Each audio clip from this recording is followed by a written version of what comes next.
All right, joining me on Gravitas tonight is somebody who has been voicing his opinions on Donald Trump. He is Donald Trump's former national security advisor and the former ambassador of United States to the United Nations.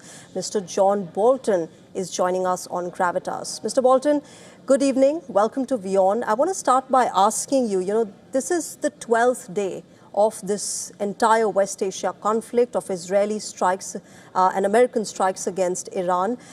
Just a short while back, Donald Trump has said there is nothing left to target in Iran. What is your assessment of this conflict so far in these past 12 days?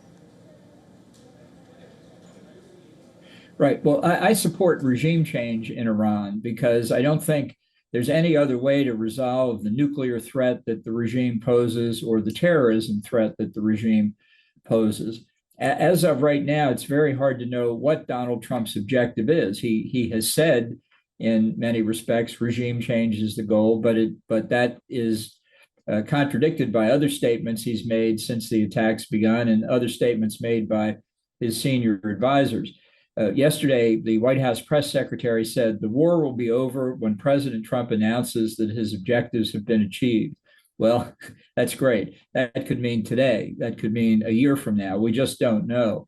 And that's what worries me because I do think there's a strong and compelling case that can be made for regime change, but Trump hasn't made it yet. He hasn't made it to the American people. He hasn't made it to Congress. He hasn't made it to our friends and allies. And, we're risking here getting into a circumstance where we don't finally we do a lot of damage to Iran, but the regime remains in place, and in a relatively short period of time, we're right back to where we started. Ambassador Bolton, you're also somebody who's privy to White House conversations. You have been present there during the first presidency of Donald Trump. Help us understand how, his entire stance, has it changed at all from the previous presidency? And also on the question of Europe, these are allies who have supported Donald Trump through his first presidency and the second one now. But now they're pretty hesitant to directly join this war. Different countries have really taken different perspectives.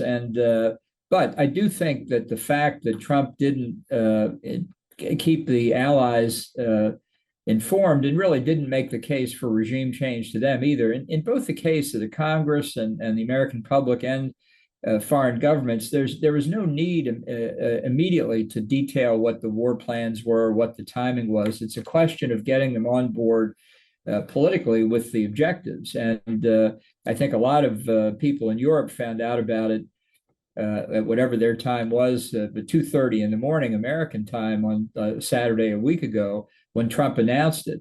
2:30 in the morning, hardly the time you announce an attack in typical circumstances, but certainly the allies were not prepared, and I think they're inhibited because they don't feel that Trump fully states what his objectives are. They don't want to get in a war where they don't know what the objectives are. What about Russia, Ambassador Bolton? We've had this, entire talk and speculation about Russia's role in this conflict. Donald Trump has spoken with Vladimir Putin, and now he says that the Russian president wants to be helpful in this conflict. Do you see this as the much-needed off-ramp in this conflict, or do you see this as a face-saving, tactic by the American president? Well, I think those things are possible. I think what Putin is looking to do is leverage the intelligence that it's been reported he's supplying to the Iranian government. There's reporting this morning in the United States that they're doing other things, consulting with Iran on the use of drones and so on, which obviously Russia's had considerable experience using Iranian drones against the Ukrainian forces in the war there. So I think Putin would like to leverage that advantage against Trump in Ukraine. I think that's more what's on his mind than an off ramp. Although if he could maintain Trump's belief that he and Putin are friends by providing an off ramp in Iran, that would make Trump even more grateful to Putin, which would pose inevitably more problems for Ukraine. Ambassador Bolton, there have been a lot of questions that have been posed to the American president as far as getting boots on ground is concerned. He is not given really a clear yes or a no, but if it comes to that, would it be considered a big setback for America, considering that perhaps America hasn't been able to achieve what it set out to with the strikes? The initial thing they said was 4 to 5 weeks at a minimum. I think that's clear. I think it's going to need to be more than that. They seem to be very surprised that oil prices rose after the war began because of the fear that the Strait of Hormuz would close. I'm surprised that they're surprised. But it does show part of that lack of planning and forethought that could have allowed better preparation, quicker response, quicker remedy to the issue.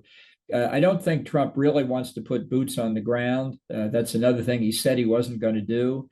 And I don't think it's necessary. I think done correctly, the effect of these attacks on the Revolutionary Guard, the Quds Force, the besieging militia, the ballistic missile and nuclear programs, not only destroying those capabilities, which is a positive thing in and of itself, but they are shattering regime confidence that it can defend itself. In fact, they're showing just how vulnerable the regime is. And that should sow even more dissent and disagreement within the regime, which has had considerable portions of its leadership eliminated by the Israeli-US strikes. And it's that kind of instability that the opposition should be exploiting, going to officers in the regular army, not the Revolutionary Guard, but the regular army, and finding some who would come over to the opposition side, who don't want to go down with the sinking ship. That's the way you claw the opposition. The opposition claws its way into the top levels of the regime, encourages disagreement and dissent, and therefore even more instability that permits the regime to collapse. That's what we should be trying to do. Ambassador Bolton, let me then also understand from you how you see the retaliation that is happening from the Iranian side. Hezbollah has been able to strike central Israel, which means they have been able to pierce through the security dome system that Israel has. And that, has caused concerns across Israel and America. But there have been coordinated attacks from Hezbollah, Houthis, and Hamas. How do you see this entire conflict then moving forward, considering that now Iran has got these proxies to fight for it? Well, I think there's certainly some attacks, but I think Israel and the government of Lebanon, for the first time in a long time, are cooperating together against Hezbollah. I think if you looked at the amount of tonnage of bombs being dropped on Iran comparing to the tonnage of bombs being dropped on Israel, U.S. bases, the Gulf Arab countries, it's overwhelmingly on Iran. They're the ones who are suffering the damage. I think the Iranians made a critical mistake in attacking the Gulf Arab countries, the oil-producing monarchies. I think that's driven those states closer to the U.S. and Israel. And I think that certainly Israel was prepared. That's why they're getting ready to go in perhaps to southern Lebanon sometime soon to do more damage to Hezbollah, which, since the Hamas attack of October 7, 2023, Iran's surrogate terrorist groups have been decimated, certainly Hamas and Hezbollah. There's more to do, but the balance of power really had changed in the Middle East, really changed even before the U.S.-Israel attack began.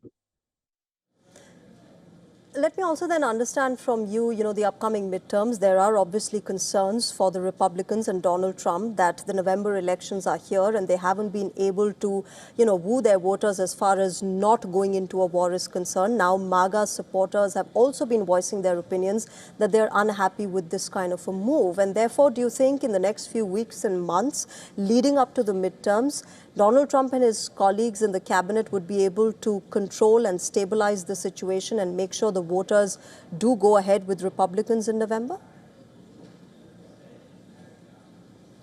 I think this is a big problem for Trump, in part because he didn't prepare the voters beforehand. If you reason with the American people and say, here's this Iranian threat, it's extremely serious. We've tried for 25 years to resolve it diplomatically. It isn't going to work. I think we can solve it by regime change.